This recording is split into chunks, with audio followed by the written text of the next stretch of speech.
people that have like, 620 credit score, their credit cards are maxed out, but they're trying to buy a house. My advice to that is definitely do not try to buy a house and acquire more debt when your debt is already maxed out. Like I just think it's a total turnoff, and I think it's a bad position to put yourself in. I would like to hear from a loan officer. What do you have to say to those people that their credit cards are, because I had this case yesterday. Their credit cards are maxed out, their credit score's on the floor, and they're scrambling to try to buy a house with minimum down payment. Like, what advice would you have for that person?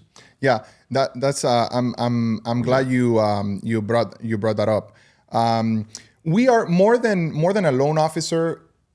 I see myself as an advisor, right? It would be wrong for me to just tell somebody to proceed with the purchase of a home, just for the purpose of making money, ourselves as a business, if I'm not really advising the customer on what's really right or good for them. Yep. So I try to put myself in the shoes of the borrower, right? And I look at it.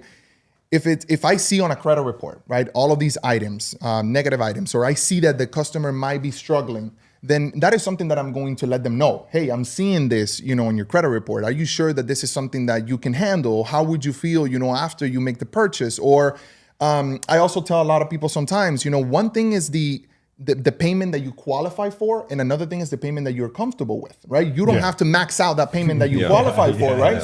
So you want to make sure that you explain people that you go over that and that you review that information with them. Or like you're saying, if they have other debt and they still qualify for the house, hey, look, this could become a problem later on. Yeah. So again, we want to make sure that not only we're closing the loan, but that the customer is making the best decision for yourself.